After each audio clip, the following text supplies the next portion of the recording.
Ne faisons pas croire aux Français qu'on pourra cultiver des pommes, des pois ou des fruits sans aucun pesticide. Ça a toujours existé et ça continuera à exister parce que sinon vous ne produirez pas suffisamment de produits. Il faut rappeler aujourd'hui qu'il n'y a pas de solution aujourd'hui totalement alternative aux pesticides. Et d'autre part, comment on nourrit les gens. Je vous rappelle les chiffres parce qu'on ne les a peut-être pas redits suffisamment. Si on fait des produits absolument sans pesticides aujourd'hui, 40% de production en moins, 50% de coût en moins. Aujourd'hui, pardonnez-moi.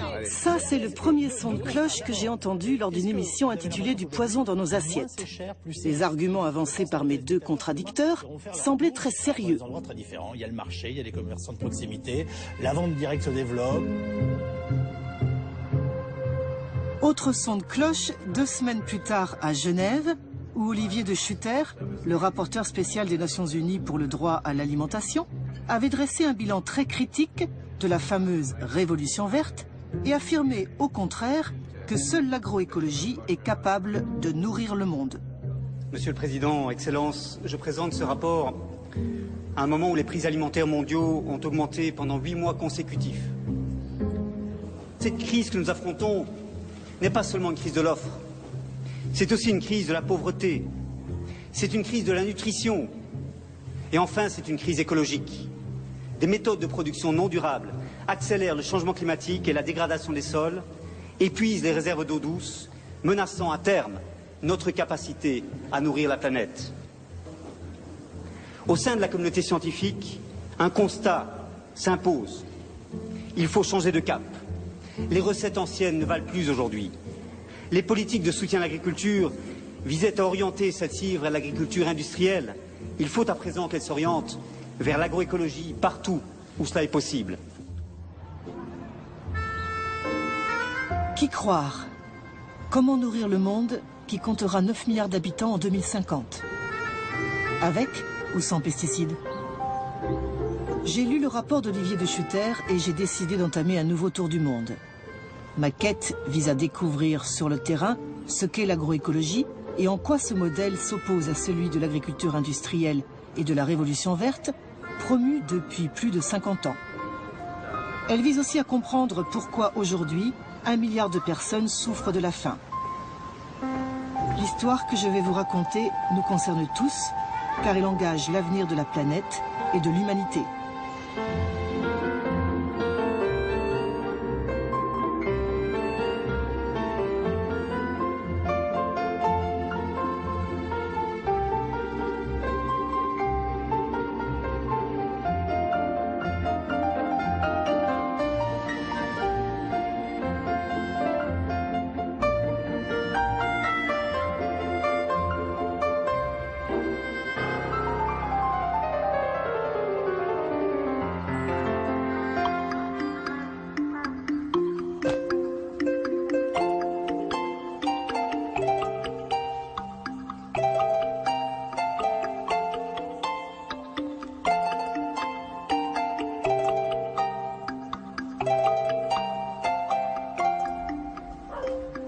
La première étape de mon enquête m'a conduite au Mexique, qui représente le centre d'origine du maïs.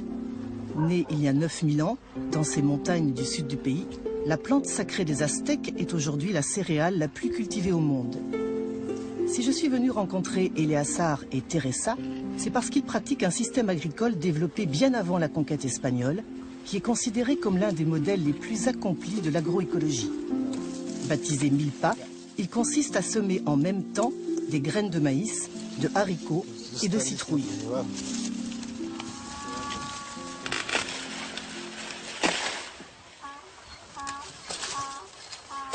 C'est du maïs local? Oui, c'est du maïs traditionnel. Nous n'avons pas perdu les coutumes de nos ancêtres, de nos pères et grands-pères. Mira estos, Tere. Ya están bien bonitos. Voy a querer que cortes algunos para la comida. ¿No? Mira. Le maïs sert de tuteur aux haricots. Entonces lo que hace el frijol Quant au haricot, ce qu'il fait, c'est qu'il fixe l'azote de l'air et ensuite il l'apporte au maïs. Et les feuilles de citrouille font de l'ombre sur le sol et permettent de conserver l'humidité. Nous avons ainsi des parcelles en parfaite santé et nos résultats sont meilleurs.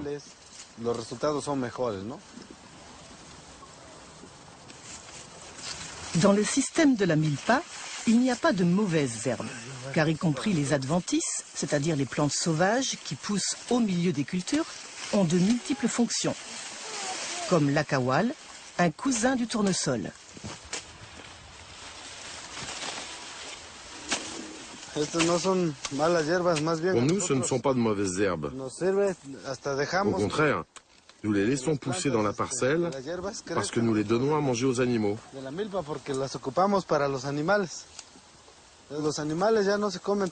Les animaux produisent de la matière organique et du fumier qui entretiennent la fertilité du sol.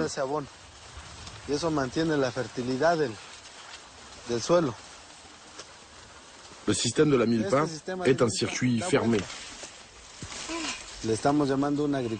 C'est pourquoi nous disons que c'est un modèle d'agriculture durable, qui ne dépend pas du marché extérieur, mais qui génère ses propres moyens de production et intrants, grâce à nos ressources et notre savoir-faire, nos semences, notre main-d'œuvre, nos animaux. Ce système nous permet d'être autosuffisants.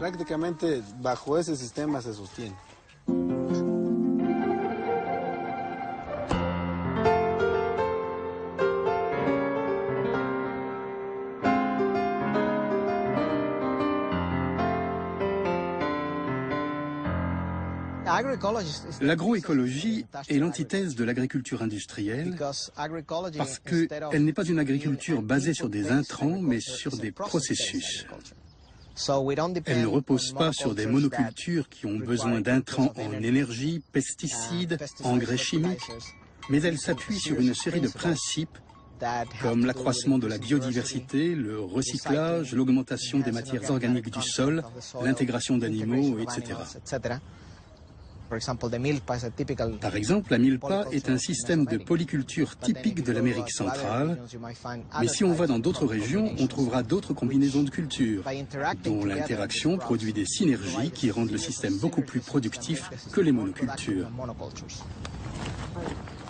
On croit généralement que les grandes fermes produisent plus d'aliments, mais en fait, les petites fermes, quand on mesure la production totale, sont beaucoup plus productives que les grandes. Par exemple, quand on mesure l'efficacité énergétique des grandes exploitations industrielles, on obtient un rapport de 2 ou 3, maximum. Ça veut dire qu'en injectant 1 kilocalorie d'énergie, on obtient 3 kilocalories d'énergie en termes de nourriture. Pour une petite exploitation, le rapport est de 15 à 30. La conversion énergétique est très élevée.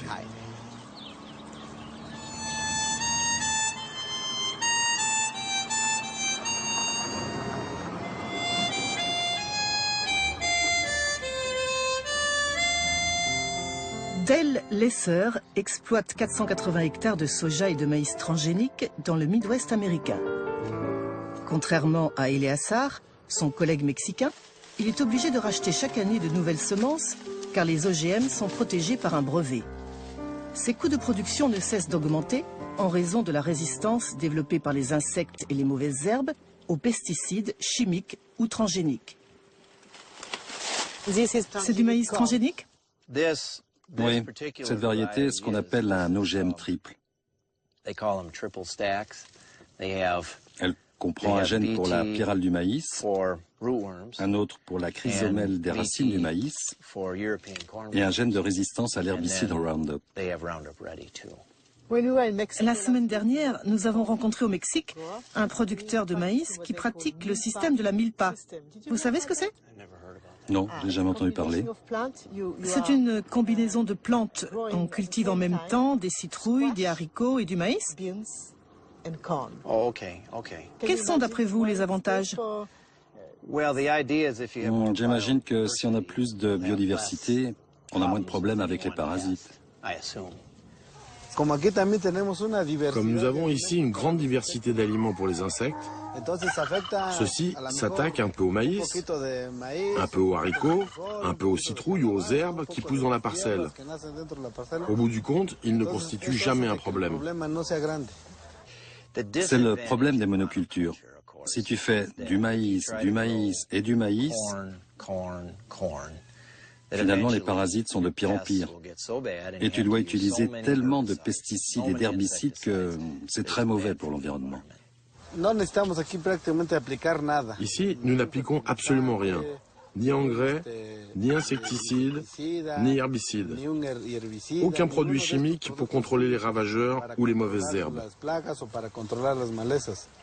Dès que les mauvaises herbes deviennent résistantes, il faut appliquer autre chose. Et puis on finit par pulvériser toutes sortes de produits.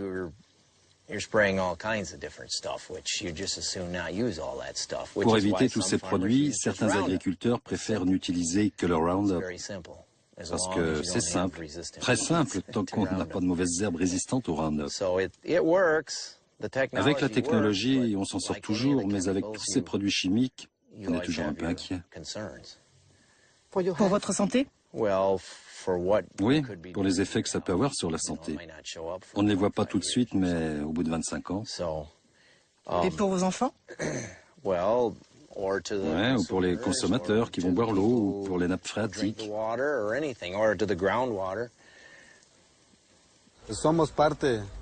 Nous faisons partie de la Terre et nous vivons de la Terre. C'est pourquoi nous ne pouvons pas déverser sur la Terre quelque chose dont nous savons que cela lui fera du mal. C'est un peu comme si nous faisions la guerre à celle qui nous nourrit. Depuis bientôt 30 ans, Eleazar, le petit paysan du Mexique, qui pratique l'agroécologie, et Dell, le grand céréalier des États-Unis, qui pratique l'agriculture dite conventionnelle, c'est-à-dire chimique, sont concurrents sur le marché nord-américain du maïs. C'est une conséquence de l'ALENA, l'accord de libre-échange nord-américain, signé par les dirigeants du Mexique, du Canada et des États-Unis en 1992. Free trade is the way of the future. Entrée en vigueur le 1er janvier 1994, l'ALENA prévoit la libre circulation des biens et des services, y compris des produits agricoles, dans les 3 pays de la zone. L'accord est considéré comme un laboratoire de la mondialisation dans le domaine agricole.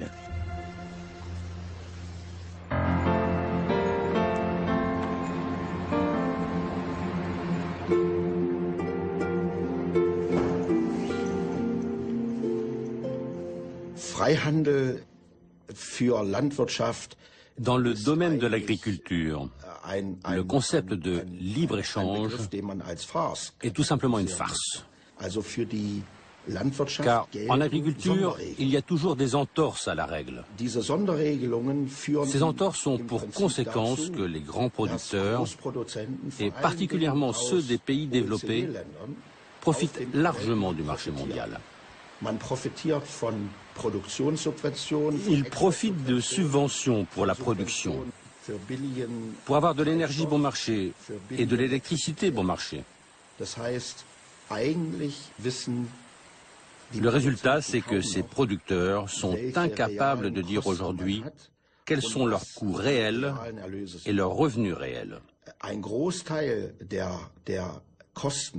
La majorité des coûts de production, comme la pollution des eaux ou l'énorme consommation d'énergie, ne sont pas pris en compte. Les prix de leurs produits sont donc complètement faussés.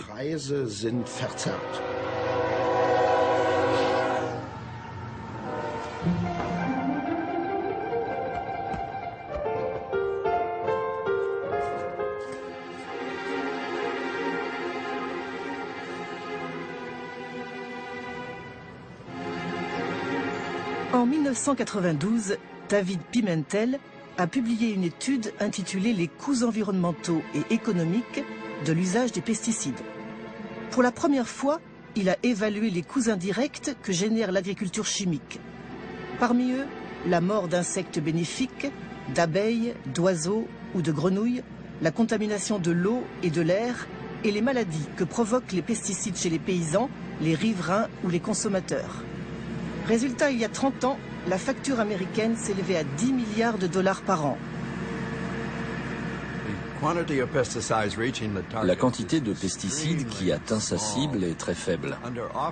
Dans des conditions optimales, 50% des pesticides épandus atteignent la zone cible.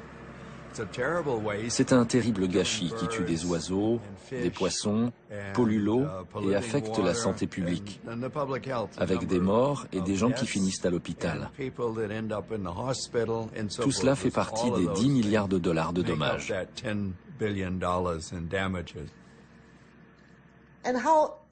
Comment les firmes chimiques ont-elles réagi à votre étude? Évidemment, les firmes chimiques n'ont pas apprécié notre publication. J'ai su qu'elles avaient écrit au doyen de notre université pour lui demander de me licencier. Elles n'étaient pas très contentes de moi, c'est sûr.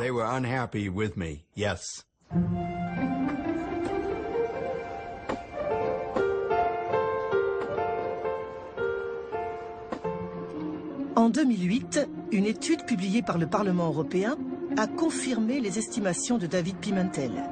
Sous la houlette de Catherine Gansleben, ses auteurs ont estimé les coûts sanitaires des pesticides utilisés en Europe pour évaluer les économies que leur interdiction permettrait de réaliser. Nous avons trouvé des preuves très solides du lien entre le cancer et l'exposition aux pesticides. En se basant sur ces données, nous avons estimé que l'élimination des pesticides cancérigènes du marché européen pourrait éviter 26 000 cas de cancer, ce qui équivaut à 26 milliards d'euros par an.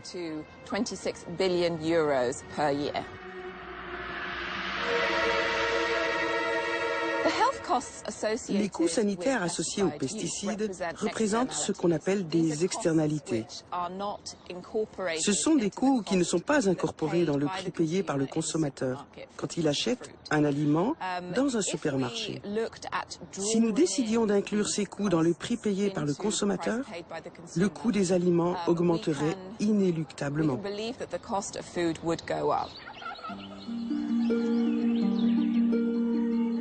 Retour au Mexique. C'est précisément parce que le prix du maïs américain est faussé qu'aujourd'hui, les petits paysans mexicains sont ruinés. Pourtant, avant l'accord de libre-échange nord-américain, le Mexique était autosuffisant pour son alimentation et notamment pour sa consommation de maïs, qui constitue l'aliment de base de la population. Pour soutenir la production nationale, le gouvernement taxait les importations et garantissait un prix minimum aux producteurs. Au nom du libre-échange, toutes ces mesures ont été supprimées alors que les États-Unis maintenaient leurs subventions agricoles. Résultat, aujourd'hui, le Mexique importe plus de 30% du maïs qu'il consomme, tandis que localement, le prix chutait de 66%. Eleazar fait partie d'une association de paysans qui promeut le système de la milpa comme un moyen de résistance face au modèle imposé par l'ALENA. Tout ce que nous mangeons ce soir vient de la milpa. Pour nous, le système de la milpa est totalement lié au problème de la souveraineté alimentaire. Quelle est la différence entre la sécurité et la souveraineté alimentaire? La sécurité alimentaire, c'est par exemple cette corbeille de tortillas. Si on n'a pas d'argent pour les acheter et les mettre sur la table, il n'y a pas de sécurité alimentaire. Mais la souveraineté alimentaire, c'est tout le contraire. C'est que les familles puissent produire ce qu'elles consomment. Avec le traité de libre-échange, l'ALENA, on a ouvert les frontières et beaucoup de produits, principalement le maïs, arrivent des États-Unis à un prix très bas. Le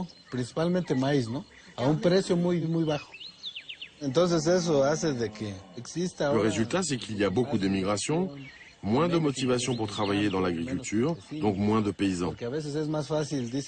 Certains préfèrent acheter un sac de maïs plutôt que de le produire, parce que ça revient beaucoup plus cher.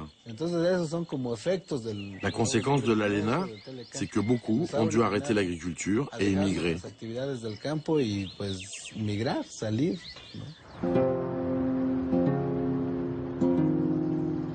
Depuis l'ALENA, 3 millions de petits paysans ont abandonné l'agriculture.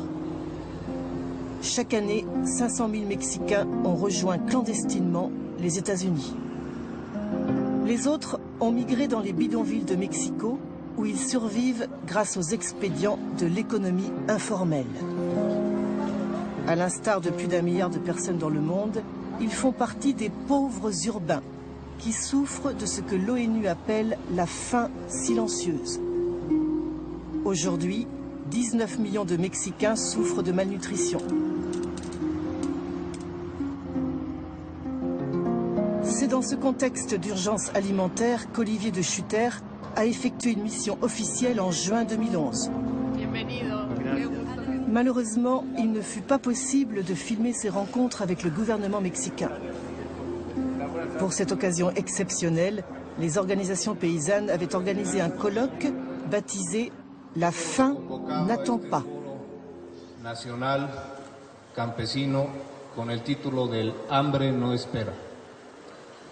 Es importante que lo diga al mundo que México vive una crisis agroalimentaria, que es necesario que nuestro gobierno lo reconozca y que es necesario que la clase política y la sociedad entera tomen las medidas necesarias para superar esta situación de crisis que es inhumana. My interest for the right to food dates from one morning I still remember. And that morning was a morning of January 2007, when the Mexicans took the streets to complain about the tortilla crisis, the prices of tortilla increasing 50% in a matter of a few weeks.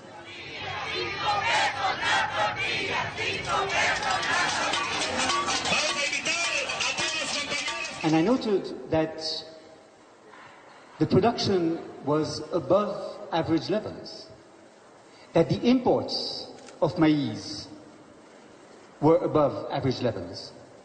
Still, the prices climbed.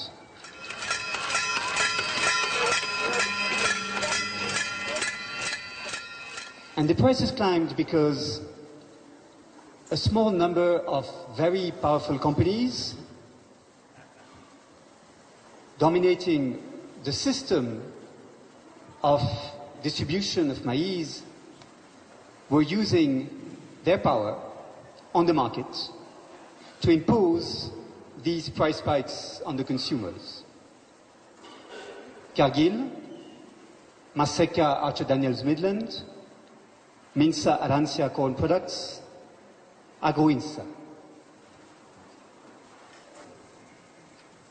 So I agree with you, el hambre no espera. We need to move to policies that allow countries to feed themselves. That is what the right to food is about. And to do this, we need to protect producers from the abuse of the large commodity buyers by scaling up agroecological practices.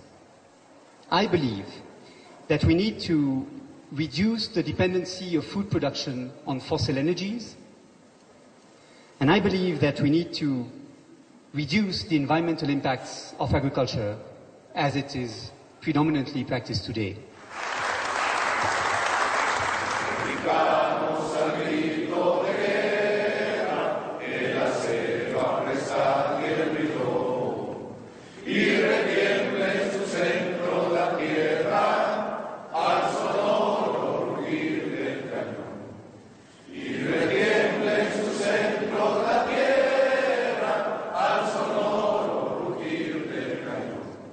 ¡Viva México! ¡Viva los campesinos!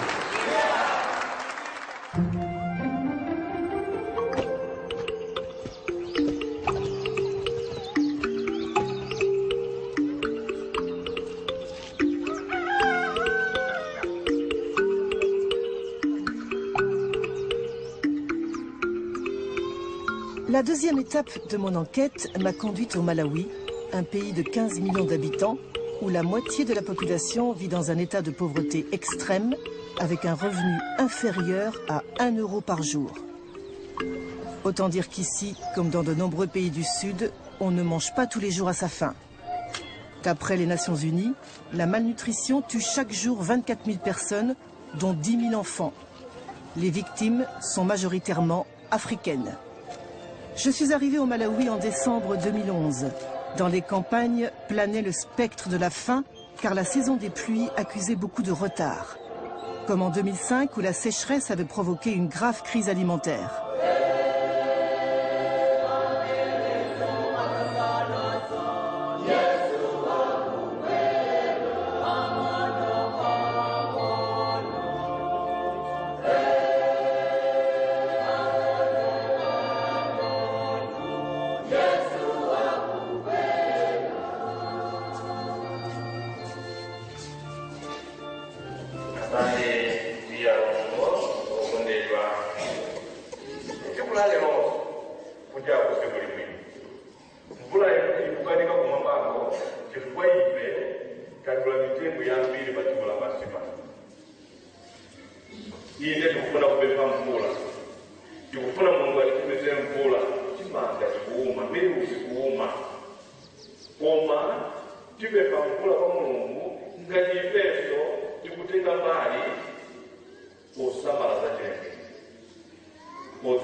Choyambirira ine dzina langa ndine Christopher Katema ndimagwira ntchito ku bungwe la ICRAF kapenanso kuti World Agroforestry Center.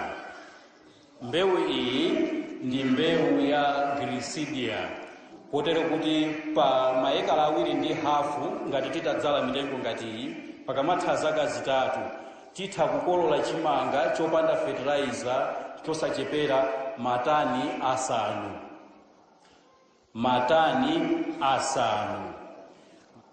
Titatsatira izi sikuzakhalanso mkatolika wakuno wogona ndi njala. Koma tsopano lino ndikufuna ndipemphe abambo Mark Machoni angofotokozako kuti kodi zimene tikunenazi zawathandiza. Zikomo Ambuye. Nanga ndine Maliko Majoni, wawo banja langa Mrs. Majoni. Timagwira ntchito yoyang'anira akaidi prison ndiye 1989 ndinapuma. Nditapuma ndalama zonse ndikagulira ine fertilizer zinatha.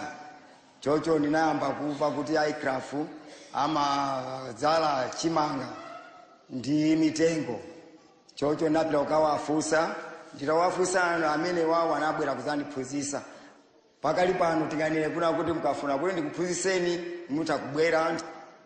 Zikomo kwambiri.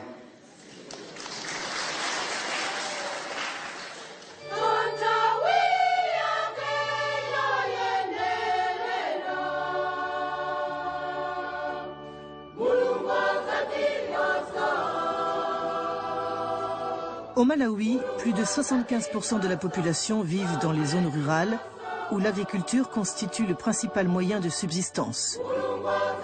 Paradoxalement, comme partout dans le tiers-monde, c'est aussi dans les zones rurales que se concentrent la pauvreté et l'insécurité alimentaire. En 2007, le gouvernement a lancé un vaste programme d'agroforesterie qui est cité dans le rapport d'Olivier de Schutter comme une expérience réussie d'agroécologie. À ce jour, plus de 180 000 paysans ont été formés avec le soutien des techniciens du Centre mondial de l'agroforesterie.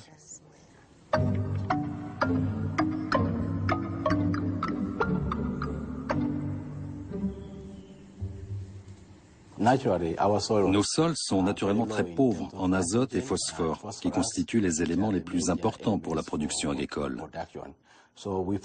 C'est pourquoi nous avons décidé de promouvoir l'agroforesterie, car c'est un moyen d'augmenter la fertilité des sols.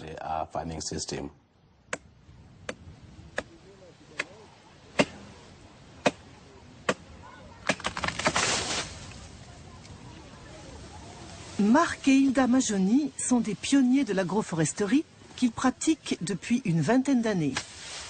Ils exploitent 1 hectare de culture vivrière, et notamment de maïs, qui constitue l'aliment de base au Malawi.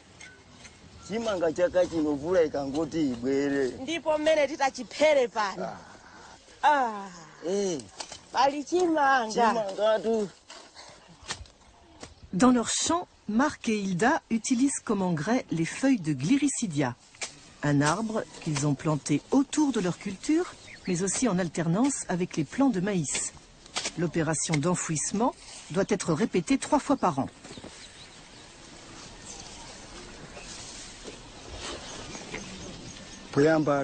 Avant, les sols étaient détériorés. Ils n'étaient pas fertiles.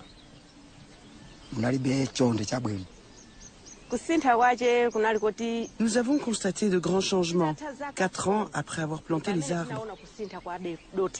Avant, on utilisait les engrais chimiques, mais il y avait des problèmes quand il y avait une sécheresse et le maïs mourait. Mais maintenant, depuis des années qu'on utilise le Gliricidia, le sol est de très bonne qualité. Et malgré la sécheresse, le maïs pousse, ça marche très bien. Ça permet de conserver l'humidité. Est-ce qu'on peut utiliser n'importe quel arbre? Non, on ne peut pas utiliser n'importe quel arbre. Il y a des arbres spécifiques que l'on appelle des arbres fertilisants. Ce sont des arbres légumineux qui ont la capacité de fixer l'azote. Des arbres comme le Gliricidia, le Leucaena, le Federbia et l'acacia sont capables d'améliorer immédiatement la fertilité des sols. Les arbres sont plus efficaces que les engrais chimiques. Avant, je récoltais au maximum 100 sacs de maïs dans ce champ. Mais aujourd'hui, avec le Gliricidia, j'en récolte au moins 200.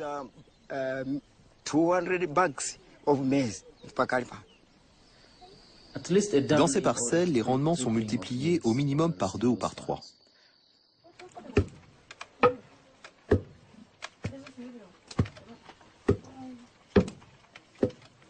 Marc et Hilda ont 6 enfants et 7 petits-enfants. Leur dernier fils est chargé de nourrir les animaux avec les feuilles de Gliricidia, qui constituent un excellent fourrage. Au Malawi, la majorité des familles paysannes ne mangent qu'1 fois par jour. Le plat national est la mtsima, une sorte de polenta cuite à partir de la farine de maïs. Généralement, celle-ci vient à manquer pendant ce qu'on appelle les mois de soudure, c'est-à-dire la période qui s'étend entre la fin des stocks constitués lors de la dernière récolte et le début de la nouvelle moisson. Normalement, quand le climat ne marche pas sur la tête, le maïs est récolté au mois d'avril. Maintenant, ma vie a changé, car je n'ai pas de problème de nourriture. Ma famille mange bien et j'ai de l'argent.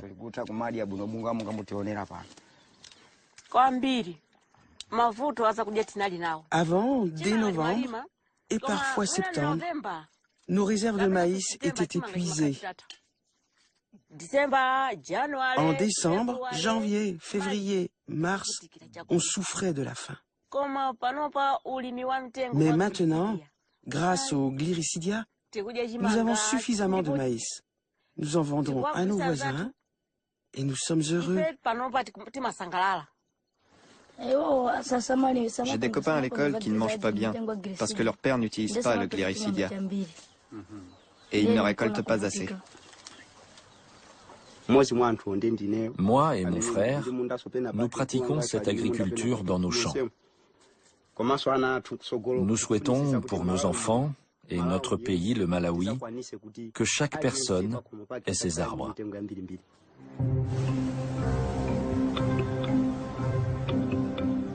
Transformer les vies et les paysages. C'est le mot d'ordre du Centre mondial d'agroforesterie qui a été créé à Nairobi en 1977. À l'origine, sa mission était de trouver une parade à la déforestation dans les zones tropicales. Depuis, l'agroforesterie a le vent en poupe, car ce système d'exploitation agroécologique qui associe les cultures et les arbres, constitue un modèle de gestion durable de la Terre. De plus, il représente une réponse aux effets du changement climatique qui affecteront particulièrement l'Afrique subsaharienne, où on s'attend à une forte progression des zones arides et donc à une baisse de la production agricole.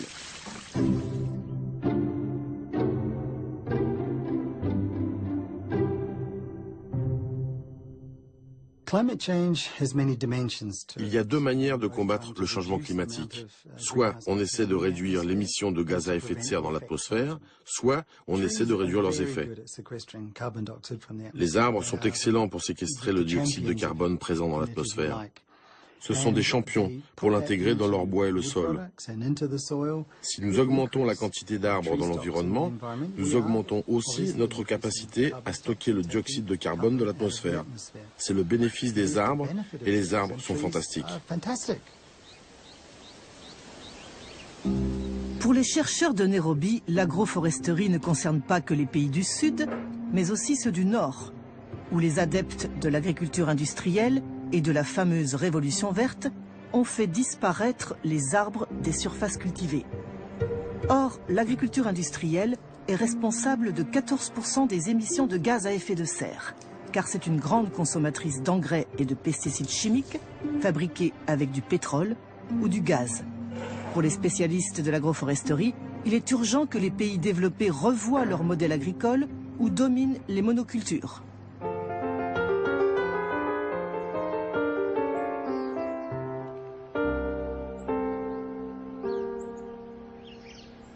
Si les arbres sont si bénéfiques, comment se fait-il que les promoteurs de la Révolution verte ne l'aient pas su?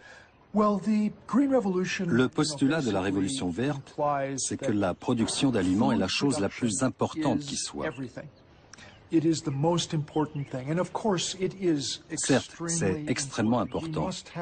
Nous devons avoir suffisamment d'aliments pour nourrir le monde. Ce mono-objectif, cet objectif unique, a dirigé la machine agricole au cours des 50 dernières années.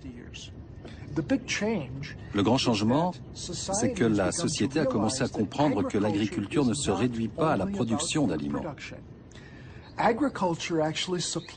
L'agriculture fournit l'eau, les gaz, l'oxygène de l'air. Elle est la base de la protection de nos sols et de nos paysages. Et puis, c'est très important en Europe, elle incarne l'esthétique, la beauté de la campagne. Si les paysans ont sous-évalué la valeur de ces services, c'est parce que la société ne les rétribuait pas pour ça. Est-ce que cela veut dire que la révolution verte appartient au passé et que nous devons revoir notre conception des paysages? Tout à fait.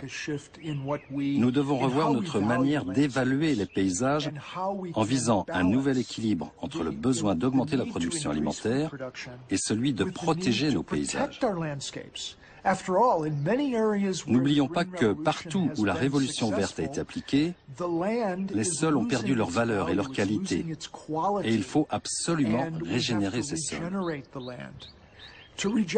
Pour régénérer ces sols, il faut changer nos pratiques.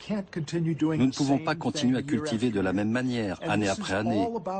Dans ce processus de régénération des sols, les arbres ont un rôle majeur à jouer.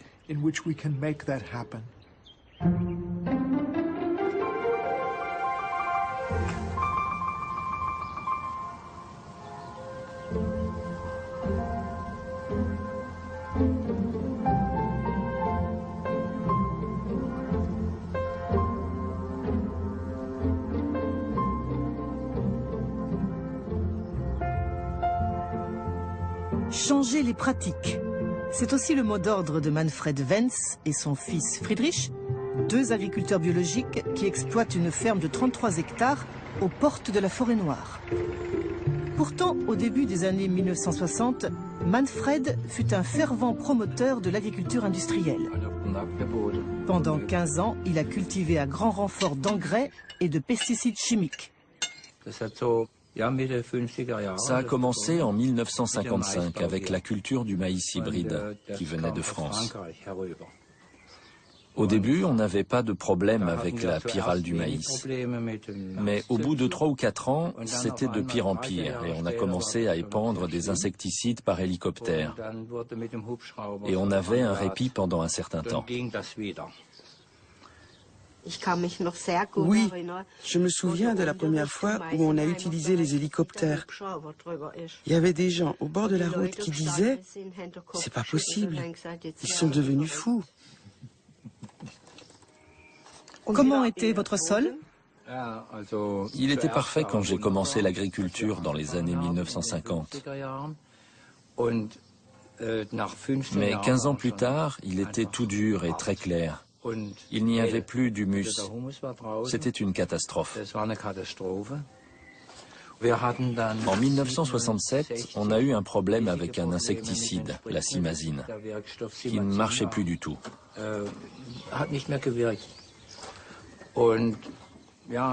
J'ai tout essayé et j'ai décidé d'arrêter l'agriculture chimique en 1969 et je suis passé à la bio.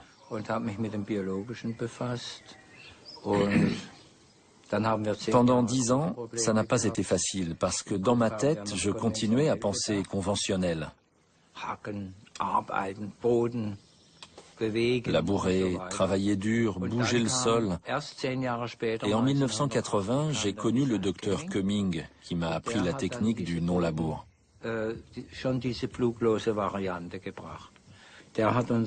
C'est lui qui nous a appris à penser du point de vue du sol. C'est là qu'on a compris aussi qu'un bon sol devait avoir une couleur noire et pas claire.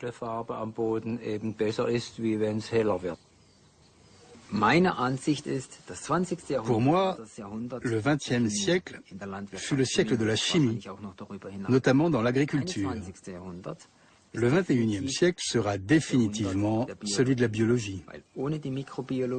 Sans la microbiologie et la connaissance des processus biologiques du sol, nous ne pourrons pas à l'avenir cultiver de manière efficace et durable.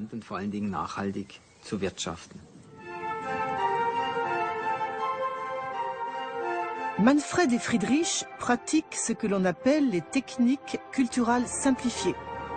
Depuis 30 ans, ils ne labourent plus leurs champs, ils n'utilisent jamais d'engrais chimiques ni de compost, mais nourrissent leur sol avec un couvert végétal permanent, considéré comme un engrais vert. Enfin, ils pratiquent le semi-direct. En ce jour de mai, Friedrich sème du soja au milieu des plants de seigle et de trèfle fraîchement coupés, qui constituent ce que l'on appelle un mulch. Nous ne labourons pas avant de semer, car nous essayons de remuer le sol le moins possible, parce que chaque préparation du sol perturbe la vie microbiologique de la terre. Un sol nu est du point de vue biologique un non-sens.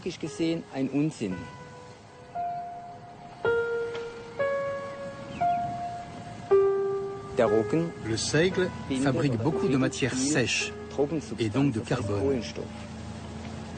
Le trèfle est une légumineuse qui fixe l'azote de l'air. Or, le carbone et l'azote constituent la base de l'humus. C'est donc un mariage de plantes qui se complètent parfaitement et qui ont différentes fonctions comme celle de protéger le sol. Le sol est protégé contre les agressions mécaniques, telles que la pluie, le vent, les rayons du soleil, contre la transpiration. On a une meilleure gestion de l'eau, ce qui est très important, surtout dans les régions sèches. Comment sont vos rendements comparés à ceux du soja conventionnel? Avec notre système, nos rendements sont similaires. L'année dernière, ils ont même été plus élevés. Parfois, ils sont un peu inférieurs. Ça dépend des conditions climatiques.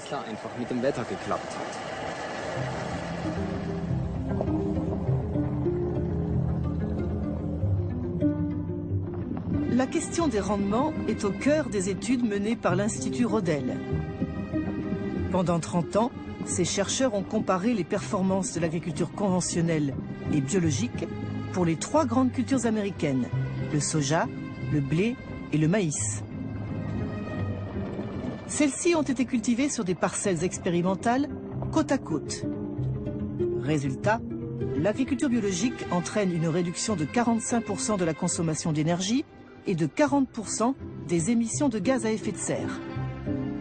Quant au rendement, le rapport publié par l'Institut Rodel confirme les résultats obtenus par Manfred et Friedrich Wenz. Chaque année, les rendements sont similaires. Les différences sont si minimes que les scientifiques les considèrent comme négligeables. Excepté pour les périodes de sécheresse où les performances des cultures biologiques sont supérieures à celles des cultures conventionnelles. Pourtant, l'un des arguments de l'industrie des pesticides, c'est qu'un passage massif à l'agriculture biologique entraînera une réduction de 20 ou 30% des rendements. Ce n'est pas vrai, et nous l'avons prouvé.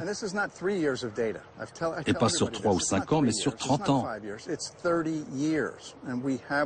Nous avons toutes les données scientifiques. Et la raison, c'est ce qui caractérise l'agriculture biologique, à savoir le sol.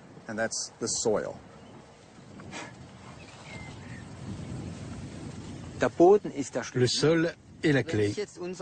Il y a plusieurs manières d'apprécier la qualité du sol. D'abord, il y a la structure grumeleuse. Et puis ce sol comprend beaucoup de racines. Cela tient au fait que le seigle n'a pas été nourri artificiellement avec des engrais de synthèse et qu'il a dû se battre pour trouver de la nourriture à travers son système racinaire.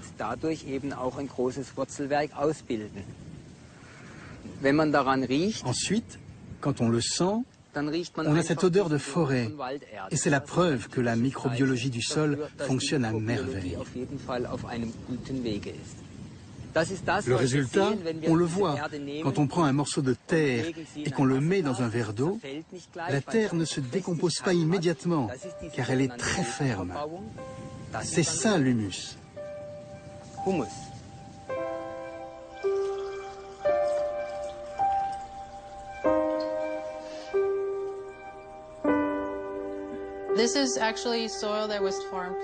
Ce morceau de sol a été cultivé de manière conventionnelle pendant 30 ans et celui-ci de manière biologique.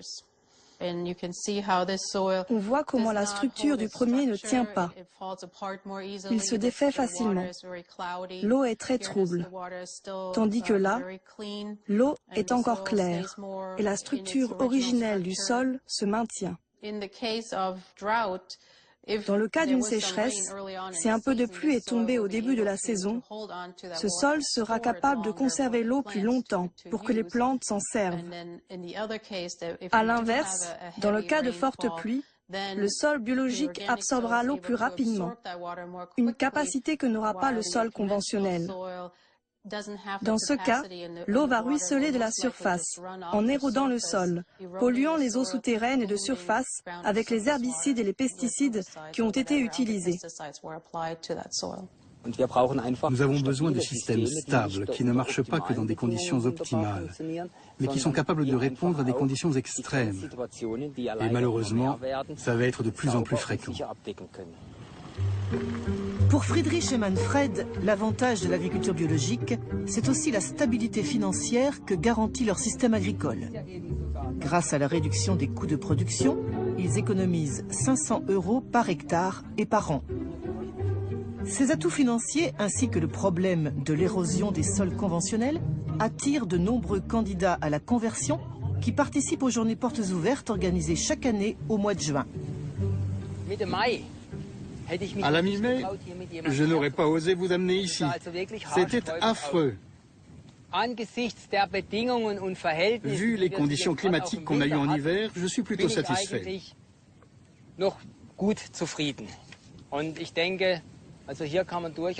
Je pense que je vais récolter au moins 3 tonnes de sarrasin et je pourrai satisfaire la demande de mes clients et de mon boulanger.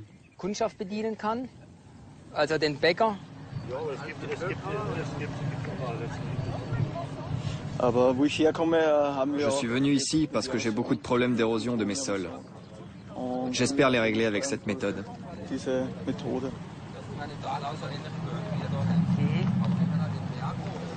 Ça a l'air de bien fonctionner. Pourquoi? Il n'y a pas de mauvaises herbes alors qu'il n'a pas utilisé de produits chimiques. Et le sarrasin? Il est très beau.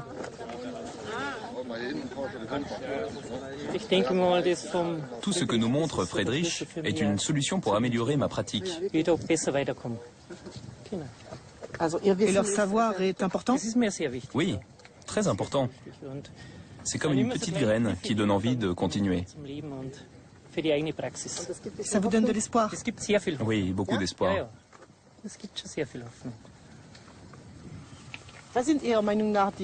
Quels sont d'après vous les principaux obstacles à une conversion massive vers l'agriculture biologique en Allemagne ou en Europe? Pour moi, le principal obstacle, c'est que l'énergie est trop bon marché. Le jour où le prix de l'énergie montera et que l'agriculteur conventionnel ne pourra plus payer les engrais chimiques, il sera obligé de se tourner vers l'agriculture biologique, parce que ça ne sera plus supportable. Je crois que parmi les obstacles principaux à opérer ces transitions vers une agriculture durable, il y a les intérêts économiques au maintien du système actuel. Ce sont des intérêts qui sont extrêmement puissants. Les fournisseurs d'intrants chimiques n'ont aucun intérêt à ce que l'on enseigne aux agriculteurs comment se passer de ce qu'ils produisent et de ce qu'ils vendent. Je crois qu'il faut que les États comprennent qu'ils doivent travailler pour le bien-être des populations dans le long terme et qu'ils ne doivent pas simplement être au service des intérêts de quelques multinationales qui monopolisent le pouvoir aujourd'hui dans le système agricole.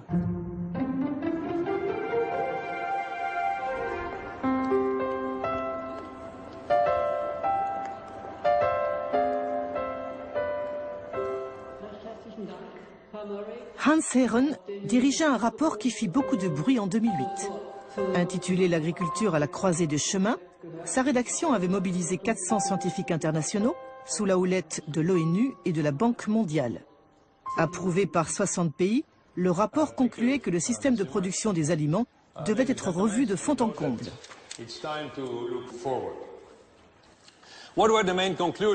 Quelles sont les principales conclusions? Nous devons vraiment changer de paradigme, aller dans une autre direction. Et dans quelle direction? Nous devons opérer une transition d'une agriculture productiviste, à gauche sur la diapositive, qui est certes très productive, mais n'est pas durable, vers une agriculture durable, qui est aussi très productive, mais à l'échelon de la ferme et non plus à l'échelon global des cultures. Nous devons aussi revaloriser le statut du paysan qui est toujours considéré tout en bas de l'échelle sociale. Non, il devrait être tout en haut car sans lui, il n'y a pas de nourriture et donc plus de vie possible. Nous devrions avoir la même estime pour les paysans que pour les médecins. Nous devons faire en sorte que le métier agricole soit bien payé et récompensé à sa juste valeur. Le changement de paradigme va bien au-delà du champ ou de l'étable. Je vous remercie.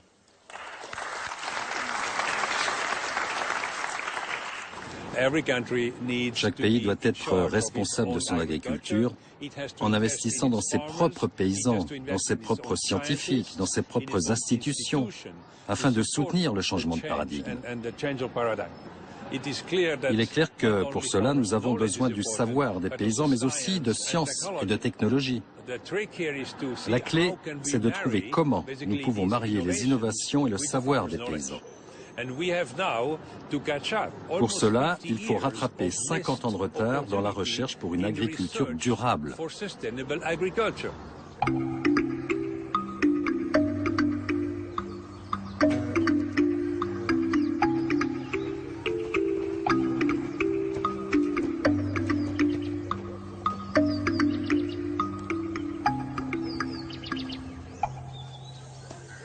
Ginyinga an John Ukelo Tiep ne joma ok ong'eya.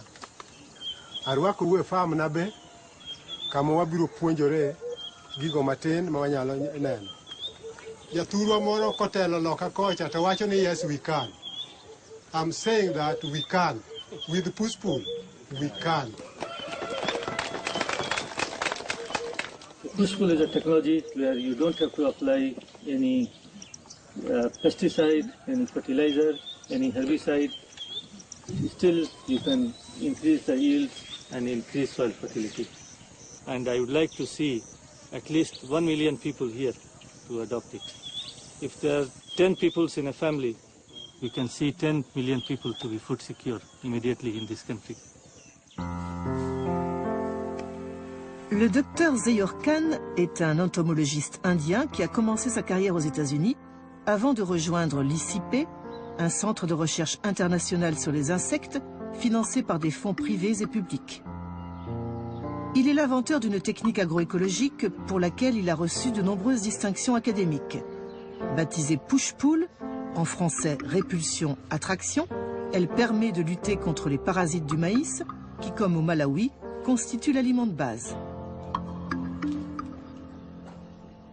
When I came to Africa, quand je suis arrivé en Afrique en 1993, j'ai constaté que les petits paysans avaient 3 problèmes. La pyrale du maïs, l'herbe des sorcières et un sol peu fertile. En Afrique, l'herbe des sorcières peut causer des pertes annuelles de 7 à 13 milliards de dollars. Voici ce qu'on appelle l'herbe des sorcières. C'est une plante parasite qui se nourrit des racines du maïs.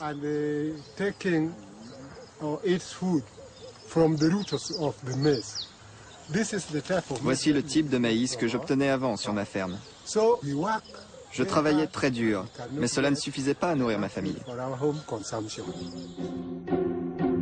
L'autre ennemi de John, c'est ce petit papillon nocturne qui représente le principal ravageur du maïs. Baptisé pyrale du maïs, il pond ses œufs sur les feuilles de la plante.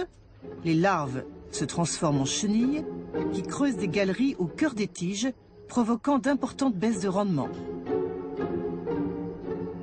En Afrique, les pertes dues au papillon infernal sont estimées à 10 milliards d'euros. C'est précisément pour lutter contre la pyrale du maïs que la firme américaine Monsanto a inventé le fameux Mon 810, un maïs transgénique manipulé pour sécréter en permanence une substance insecticide.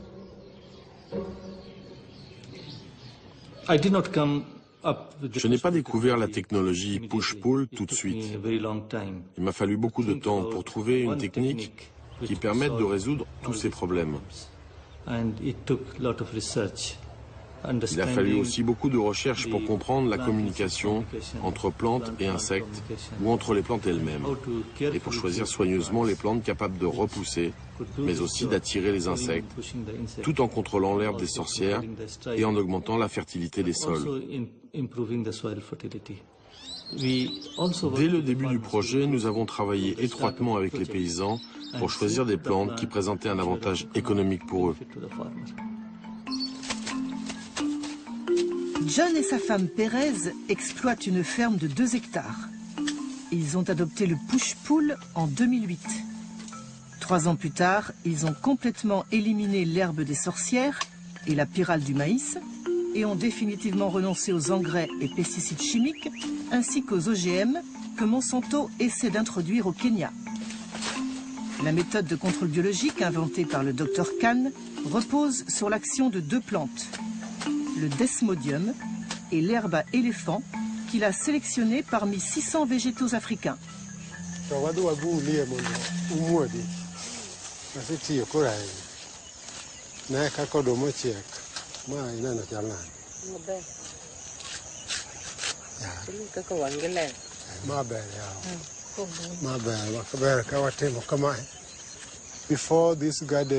Avant, dans cette parcelle, les rendements étaient très bas.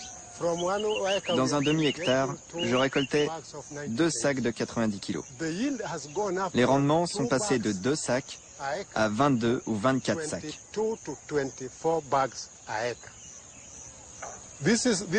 Cette plante s'appelle Desmodium. Elle détruit les racines de l'herbe des sorcières. Elle apporte de l'azote au sol. De plus, elle recouvre entièrement le sol et le protège de l'érosion. Le desmodium est aussi un répulsif pour la pyrale du maïs qui affecte nos cultures. Quand les pyrales sentent le desmodium, elles s'enfuient et partent vers l'herbe à éléphant.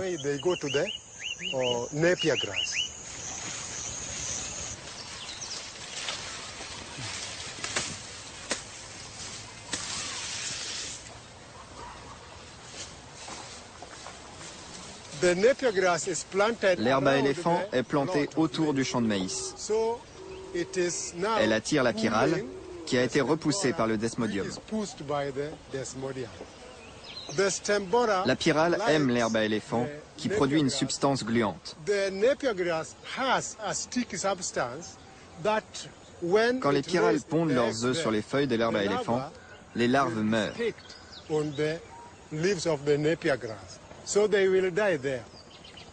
C'est pourquoi nous appelons cette technologie push-pull.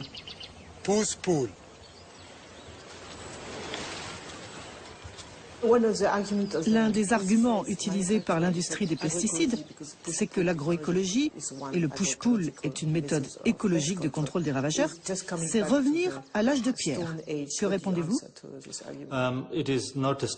Ce n'est pas une technologie de l'âge de pierre.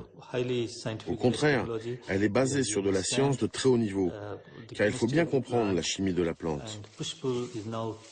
Le push-pull est maintenant enseigné partout dans le monde, dans les cursus universitaires de Chine ou d'Amérique, comme une technique agroécologique hautement scientifique.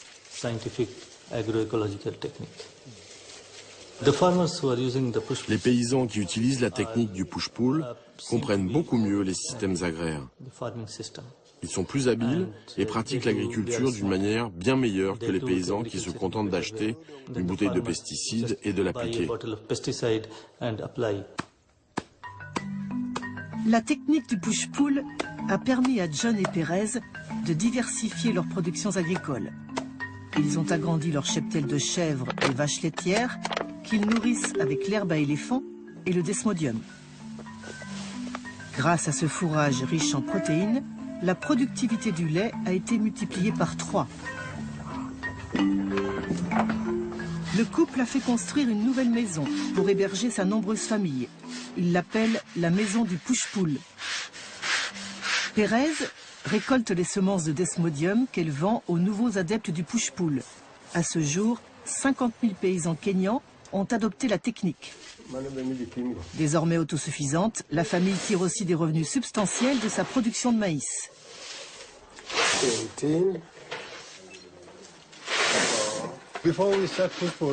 Avant de pratiquer le push-pull, nous n'avions pas de surplus. Mais nous devions acheter des compléments de maïs sur le marché. Aujourd'hui, au lieu d'acheter du maïs, nous en vendons sur le marché.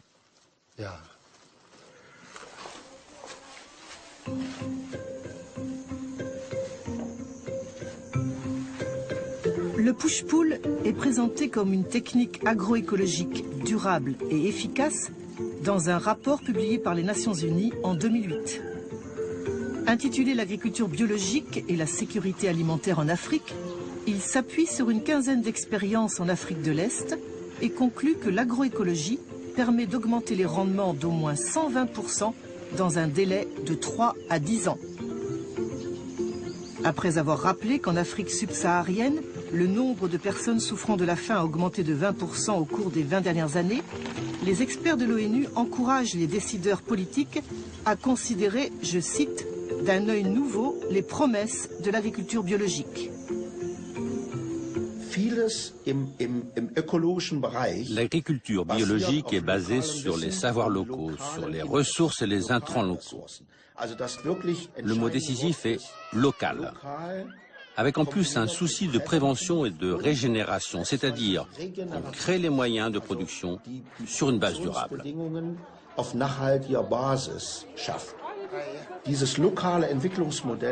Ce modèle de développement local est très attractif pour les pays en voie de développement, car il se fait au moindre coût. Il permet de créer de la production locale et des marchés locaux. C'est un modèle autonome qui tire toute l'économie vers le haut.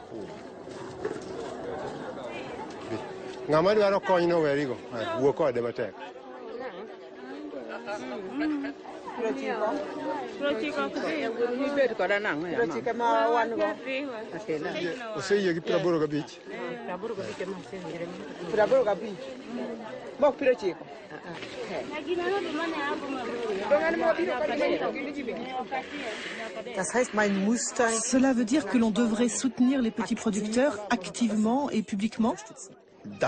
Absolument. Aujourd'hui, les experts considèrent qu'on doit attribuer aux petits paysans un rôle tout à fait nouveau. Mais cela suppose une transformation radicale des politiques agricoles, qui s'apparente à une vraie révolution agricole. Les petits producteurs doivent être systématiquement soutenus.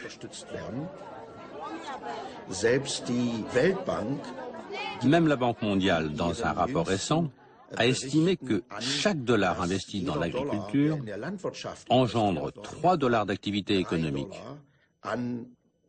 contre 1,5 ou 2 dollars seulement pour 1 dollar investi dans le secteur industriel.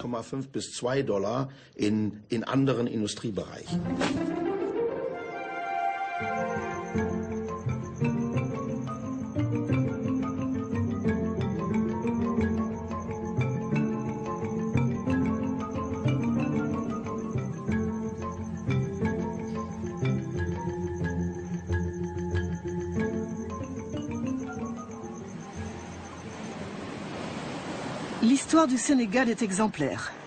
À l'instar de nombreux pays du Sud, cette ancienne colonie française est passée sous la coupe du Fonds monétaire international dans les années 1980. Sous prétexte de juguler sa dette, le pays a été contraint d'appliquer ce que l'on appelle un plan d'ajustement structurel. Dans le domaine agricole, cette politique a conduit à privilégier les cultures d'exportation comme l'arachide ou les légumes cultivés sous serre, à grand renfort d'irrigation. Dans le même temps, le pays était envahi par les surplus agricoles des pays européens comme le blé ou l'oignon.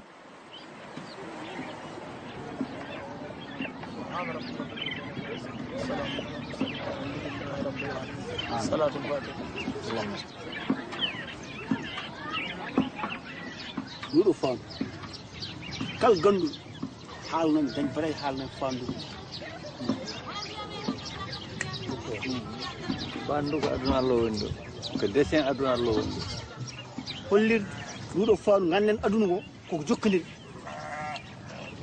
ko yimɓe mbiyata kon jokkodir ɗum noon woni oɗo bim ɗo e to gonɗo ɗo e Sénégal ko moƴƴinata ko soble men ko bonnata ko soble men fof jeeya hen soble ummoto waɗɗo e Europe Espagne France Allemagne Hollande ɗeɗon soble ummoto ga ngara ɗo gande ɗo noon e ga ujunaji kewɗi kilométre uji gonɗi ma won hedde 5000 kilomètres waɗ ɗum jiɗɗen ñaagaɗen to e dow soble garoɗe ɗe yimɓe nangan men ɗum enen ko ndenno ko bel ma wawi yaade so yeehi bel ma wawi ko dañi ko nafma ɓesma andi sa liggim kadi mbasa belɗa kadi andi tofta liggey kono objectif men kam enen ko yalla yata ken wiye ko remoɓe Sénégal en mbawan Sénégal.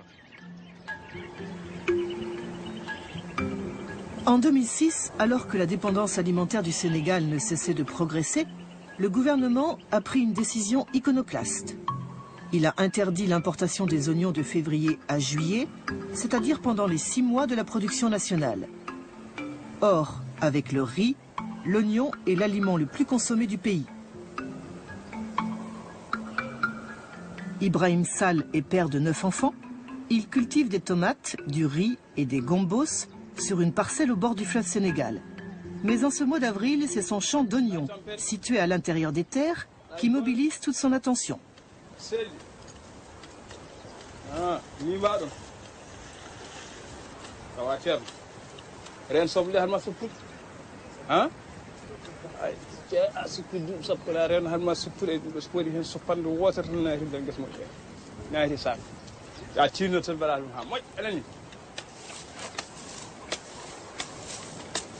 Le fait qu'on interdise l'importation des oignons, ça nous apporte du bonheur, pratiquement nous les paysans.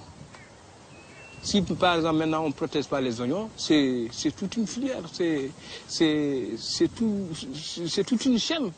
Des gens qui en dépendent, qui vont vraiment en souffrir. Ma famille m'aide, mais aussi il y a certaines choses que je ne peux pas faire tout. Je suis obligé de prendre des gens pour qu'ils m'aident. Par exemple, je donne l'exemple des saisonniers qui sont ici pendant 3 mois. Je les paye par exemple pour déterrer 1 hectare, 60 000 francs. Les fleurs d'oignon, ce sont les peuls qui viennent couper parce qu'eux, ils ont leur bétail. Les animaux arrivent à survivre Parce que nous sommes à une période qui est extrêmement sèche à l'heure actuelle, il n'y a pas l'herbe fraîche.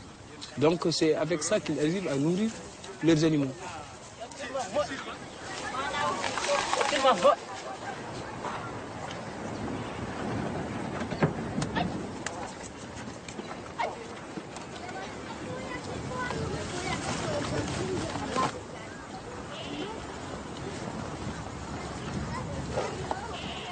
S'il n'y avait pas cette filière, moi personnellement, je ne serais pas là. Parce que j'allais vraiment, je pensais quand j'avais 20 ans, 25 ans, je pensais à l'immigration, je pensais à aller ailleurs, à faire ceci, à faire cela. Alors que c'est grâce à l'agriculture, c'est surtout la culture des oignons qui m'a vraiment donné confiance et que je suis vraiment que je pouvais faire quelque chose ici, sans aller ailleurs. Il y a beaucoup de gens qui partent alors que si vraiment l'agriculture est bien protégée et si bien on met les moyens qu'il faut, tout le monde peut vivre ici sans sortir de la vallée du fleuve Sénégal. L'interdiction temporaire d'importer les oignons a entraîné un développement spectaculaire de la filière. En 6 ans, la production annuelle est passée de 80 000 à 230 000 tonnes. Tandis que le chiffre d'affaires était multiplié par 7.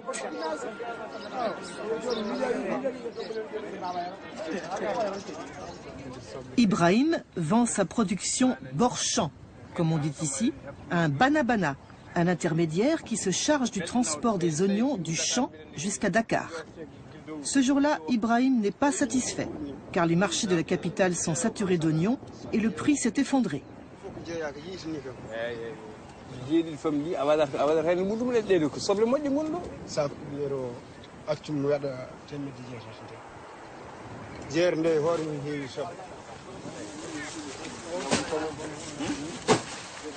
Le problème d'Ibrahim, c'est que la production des oignons est saisonnière et qu'il n'a aucun moyen de stocker une partie de sa récolte pour pouvoir l'écouler au gré de la demande. Pour être pleinement efficace, l'interdiction temporaire des importations devrait être accompagnée d'un développement des aires de stockage. Si je ne vends pas, je suis obligé de faire des hangars provisoires, ou bien j'amène des stocks sous les arbres. Comment faire? Je suis sûr que si par exemple on trouve des magasins pour pouvoir stocker, nous pourrons satisfaire le Sénégal, les besoins du Sénégal pendant 10 mois. C'est notamment pour évoquer le problème crucial des magasins de stockage qu'Ibrahim et son collègue Ousmane sont montés à Dakar, où se tenait la FIARA, la plus grande foire agricole d'Afrique de l'Ouest. Ça c'est bio. Tout est bio. Pour l'édition 2012, la FONGE, qui compte 31 organisations paysannes, a organisé un débat intitulé « La filière oignon et la souveraineté alimentaire ». Y participaient les 3 acteurs clés de la filière, les producteurs, les commerçants, mais aussi les consommateurs. Face à eux, le représentant de l'Agence de régulation des marchés. Créée en 2003, l'agence est chargée de contrôler l'interdiction d'importer des oignons, tout en veillant à ce que les prix ne dérapent pas. Disons-le clairement, cette structure de concertation est exemplaire, car elle repose sur 3 piliers fondamentaux, le protectionnisme, la régulation et la protection du consommateur. Est-ce que vous considérez que c'est un modèle, cette filière de l'oignon au Sénégal, qui pourrait inspirer d'autres pays du Sud? Et ma deuxième question, c'est comment a réagi l'Organisation mondiale du commerce à cette décision? Parce que d'après les règles de l'OMC, elle pourrait considérer que c'est une entorse au libre-échange. Est-ce qu'il y a d'autres pays qui adoptent ces mesures? Pour l'instant, en Afrique de l'Ouest, non. Nous avons osé. Peut-être les autres pays n'ont pas encore osé dans ce sens, mais en tout cas, la conférence des ministres de l'Agriculture a recommandé à ce que ce modèle soit institué au niveau de l'ensemble des pays de la sous-région. Et j'ai fait 9 pays de la sous-région pour partager avec eux ce modèle donc, de régulation. Par rapport à l'OMC, j'ai à vous dire que l'OMC est venu jusqu'au Sénégal, en tête à tête, ils sont entraînés avec nous pour dire qu'on ne peut rien contre vous. Entre le producteur et le marché, il y a beaucoup d'intermédiaires. Chacun prend sa part. Le perdant, c'est le paysan. Il faut aussi qu'on parle du problème des magasins. Tant qu'on n'aidera pas les paysans à vendre et à stocker, la filière des oignons ne pourra pas se développer. Donc, Ibrahim Sall, oui, les magasins, évidemment, bon, nous prendrons les dispositions qu'il faut. Pour ce qui concerne les intermédiaires, comme vous dites, ce sont les intermédiaires qui n'ont pratiquement pas sué, qui n'ont pratiquement rien investi, qui s'adjugent le maximum de marge bénéficiaire. Nous allons essayer, en tout cas, d'en arriver à une répartition équitable de la marge bénéficiaire pour que chacun puisse s'y retrouver. Le développement de la filière oignon peut se faire de manière tout à fait équilibrée, c'est-à-dire que le producteur s'y retrouve avec des prix rémunérateurs, que le commerçant s'y retrouve en ayant toujours sa marge et que le consommateur y gagne par une consommation d'oignons de qualité. Si ces différentes, en tout cas, approches sont réalisées, nous arriverons vraiment à un développement très important donc, de la filière oignon. Je pense qu'un des problèmes des dernières années, c'est que l'on a pensé en opposition les intérêts des producteurs et des consommateurs. Au fond, les consommateurs, pensait-on, ont intérêt à des prix bas, à une diffusion de masse des produits alimentaires uniformes, à travers des circuits de distribution de plus en plus développés. Et on a opposé les intérêts des consommateurs aux intérêts des producteurs, qui eux, pensait-on, ont intérêt à ce que les prix soient élevés. Et donc on se disait, il faut arbitrer entre les intérêts de ces deux groupes. Et donc, la question des prix est mal posée. Ce qu'il faut poser comme question, c'est de savoir qui fait des profits dans la manière dont le système alimentaire est organisé. Et au fond, quand on pose cette question, on se rend compte que la marge des producteurs est de plus en plus petite, que les consommateurs, eux, payent de plus en plus cher, y compris quand les revenus des producteurs sont de plus en plus bas. Il faut aller vers des chaînes plus courtes qui permettent à la fois aux consommateurs et aux producteurs de gagner dans des systèmes alimentaires qui relient plus étroitement les uns aux autres et permettent aux producteurs d'être mieux payés pour leur travail et aux consommateurs d'avoir accès à des produits à des prix plus abordables.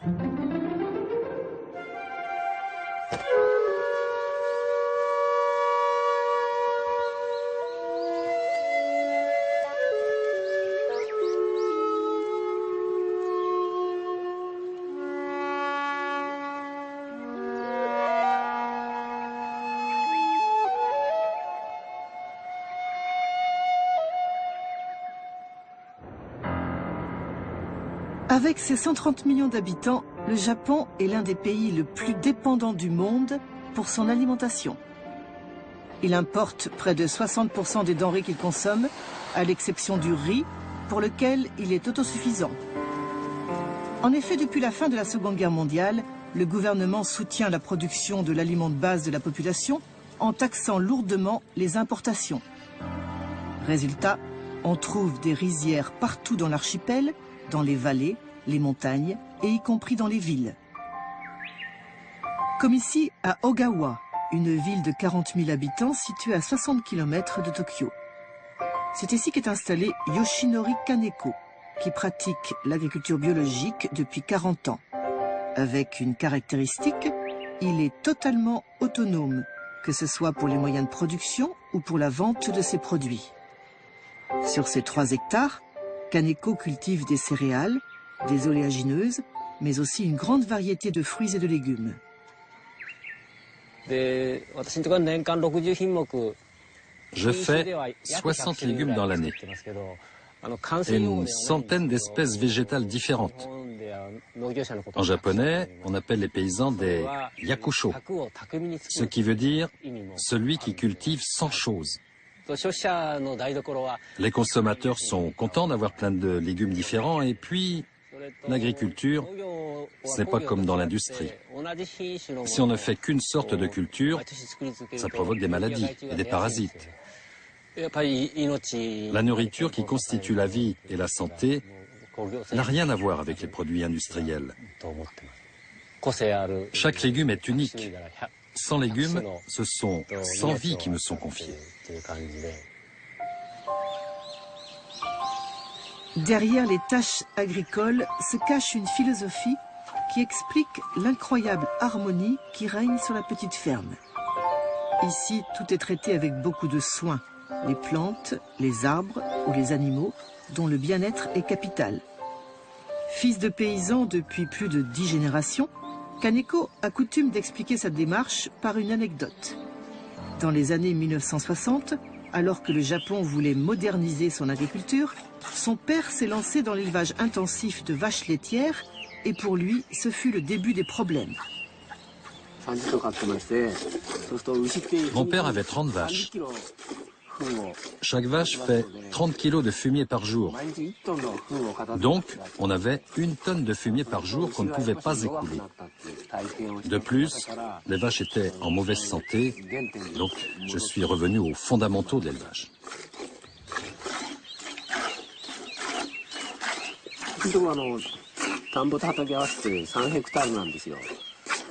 J'ai 3 hectares de culture et de rizières. Quand on pense à l'équilibre entre les herbes, les champs, les rizières, 3 vaches, c'est le bon nombre, car je peux les nourrir complètement.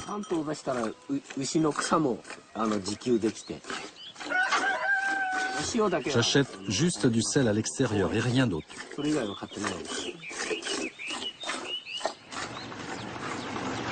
L'autosuffisance, c'est le maître mot de Kaneko.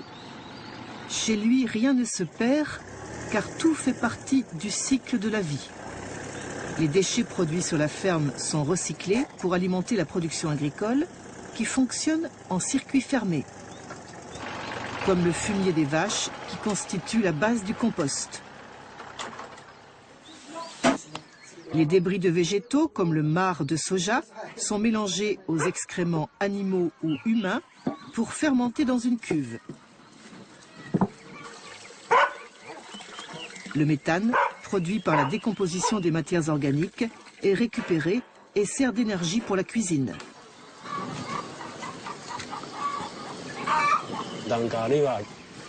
L'agriculture biologique ne contribue pas au réchauffement climatique. C'est un mode de production qui n'émet pas de gaz à effet de serre. Mais ce n'est pas tout. Kaneko est aussi autonome pour l'alimentation énergétique de ses engins agricoles, car il fabrique son propre carburant à partir des huiles usées qu'il purifie à l'aide d'une centrifugeuse. Depuis 40 ans, toute la production de la ferme est livrée à 2 associations de consommateurs basées à Ogawa et à Tokyo. C'est ce qu'on appelle au Japon les tekei, un mot qui signifie partenariat et qui désigne aujourd'hui un mode de vente directe de produits fermiers biologiques.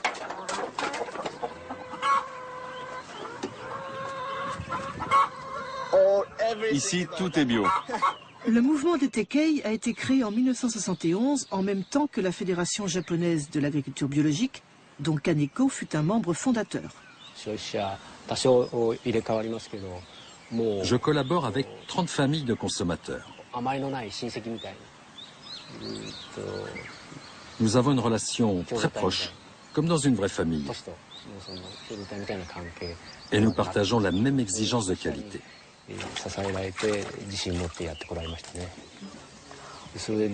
Pour ces 30 familles, il n'y a pas de prix fixé pour les légumes. Nous les offrons et en échange, nous recevons ce que nous appelons un remerciement. Parce que nous considérons que la nourriture n'est pas un produit comme les autres. C'est une relation très sereine, où la question du prix est accessoire.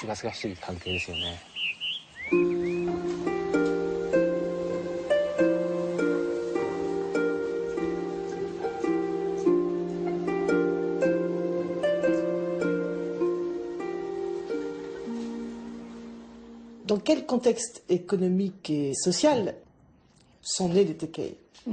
Après la Seconde Guerre mondiale, le Japon a misé sur l'industrialisation pour sa reconstruction. Avec l'aide des États-Unis, il a essayé de rattraper le niveau des pays développés.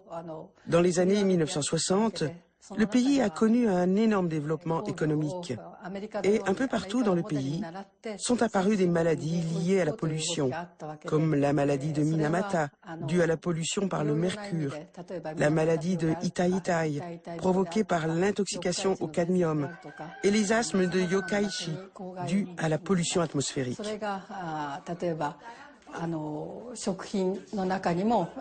Dans la nourriture, on a trouvé des résidus de produits chimiques, ce qui a provoqué l'inquiétude des jeunes mères de famille dans les villes, qui ont donc cherché à se procurer des aliments sains.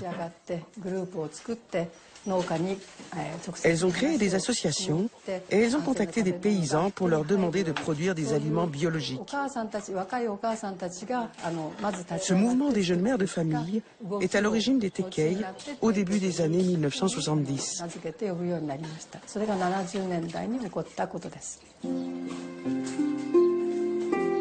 Tomoko n'a pas oublié ses premières rencontres avec les jeunes citadines qui n'avaient jamais vu une ferme de leur vie.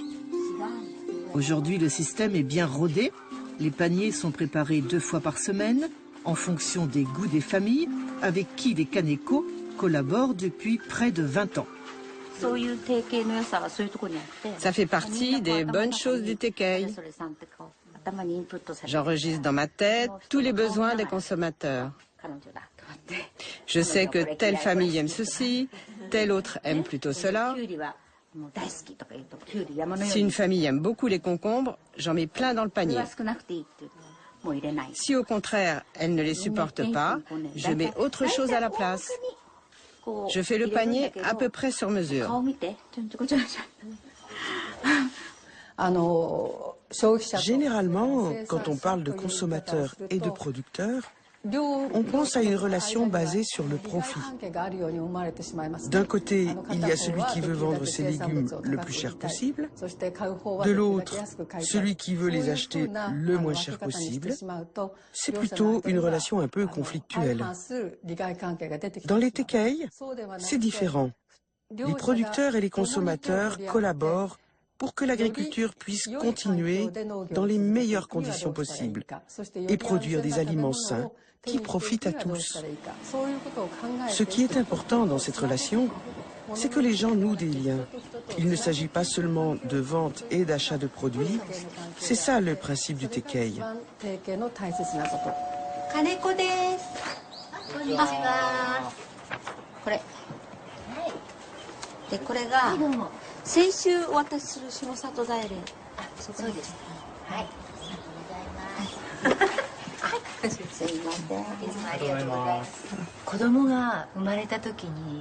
Quand mon enfant est né, je ne voulais pas le nourrir avec des légumes qui contenaient des résidus de pesticides.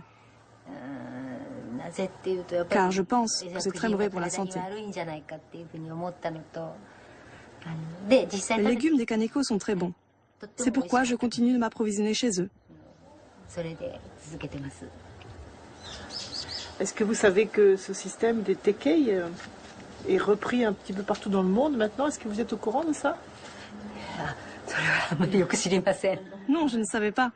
C'est vrai que c'est un système très rassurant parce qu'on voit les producteurs et on connaît l'état de leurs champs.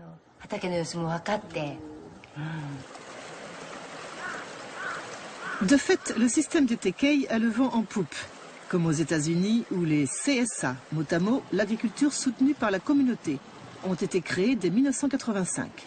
Ou en France, où la première AMAP, l'Association pour le maintien d'une agriculture paysanne, a vu le jour en 2001, avant d'essaimer dans tout le pays. Kaneko est souvent sollicité pour témoigner de son expérience. En attendant, il continue d'innover. Depuis quelques années, il collabore avec de nouveaux partenaires durables et bio, chargés de préparer sa rizière avant le repiquage. Ce sont des canards adultes que je lâche une dizaine de jours avant le repiquage du riz pour qu'ils labourent la rizière. Ils mangent les mauvaises herbes et les insectes, ils remuent l'eau et la terre. Ça empêche les mauvaises herbes de pousser et en plus, ils fabriquent de l'engrais naturel. Et puis à l'automne, on a le riz et des plats de canard. Au Japon, on dit que c'est un oiseau aux 10 000 trésors. Donc en fait, ces canards, ils travaillent pour vous?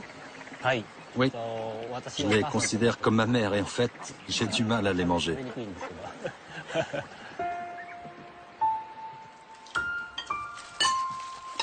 Le couple Kaneko n'a pas pu avoir d'enfants, mais il a pourtant une grande famille.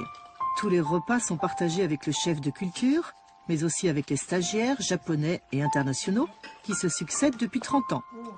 Certains sont étudiants, d'autres retraités.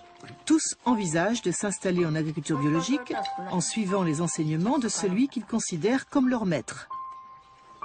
Je suis venu chez Kaneko parce que non seulement il est autonome d'un point de vue alimentaire, mais aussi dans le domaine de l'énergie.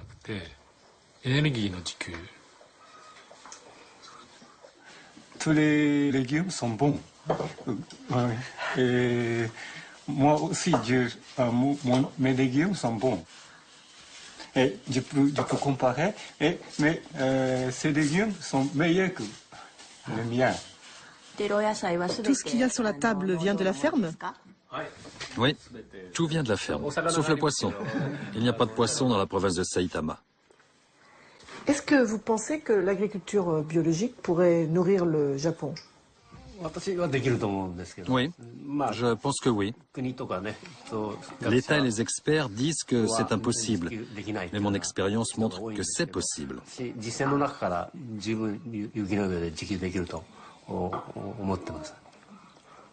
Mon modèle, c'est 2 hectares de culture et de riz. Avec ça, on peut nourrir complètement 10 familles.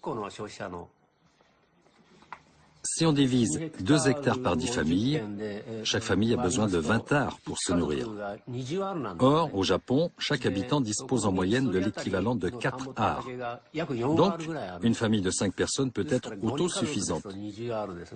Si on se base sur les surfaces cultivées actuelles, le pays peut se nourrir soi-même.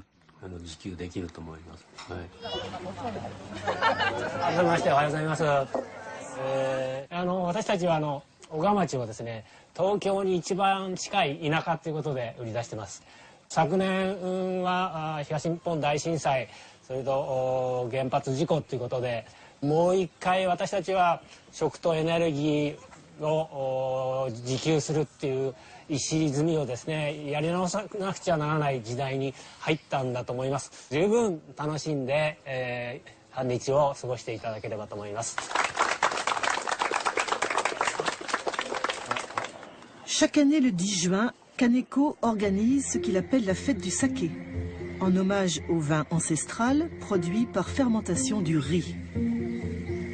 Sont conviés les membres des Tekei, mais aussi les voisins, les cousins, les copains, tous ceux qui veulent renouer avec la terre nourricière en apprenant à repiquer les jeunes pousses de riz qui constituent avec le maïs et le blé la céréale la plus consommée au monde.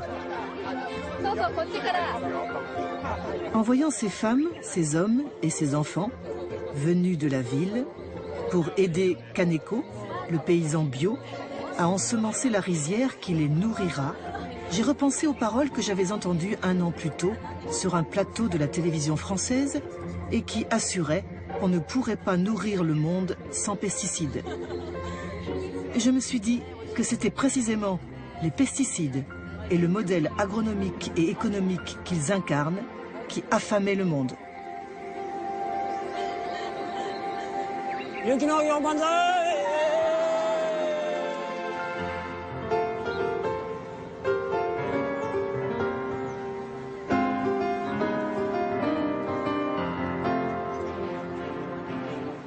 Je suis formel, nourrir 9 milliards de personnes en 2050, même un peu plus, et qui est prévu avec une agriculture sans pesticides, c'est absolument possible.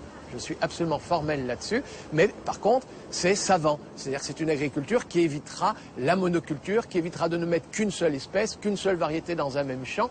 C'est au contraire une agriculture savante dans laquelle il y aura associé dans un même champ plusieurs espèces, plusieurs variétés, tolérantes à différentes catégories d'insectes et d'agents pathogènes. Savez-vous sur quoi se fondent ceux qui prétendent qu'on ne peut pas nourrir le monde sans pesticides? Je pense qu'effectivement, cet argument selon lequel on ne pourrait pas produire et nourrir la population sans pesticides, c'est le discours de l'agrochimie et ça sert leurs intérêts. Donc ce qu'il faut, c'est une véritable révolution agricole. Une véritable révolution agricole, absolument, dans tous les sens du terme. C'est à la fois une révolution technique, passer de processus industriels et de produits standards à une agriculture plus respectueuse de l'environnement et plus artisanale. C'est une révolution, faut être honnête, culturelle pour les agriculteurs, de comprendre que non, ce qu'on leur a dit être moderne n'est finalement pas si moderne, et que l'agriculture moderne de demain, c'est celle qui respectera les abeilles, les pucerons, les coccinelles et les carabes. Que les agriculteurs ne se découragent pas. C'est politiquement, il nous faut gagner un combat, et pour gagner ce combat, c'est uni. Il faut mener consommateurs, environnementalistes, agriculteurs, tous unis vers une agriculture au service de l'intérêt général.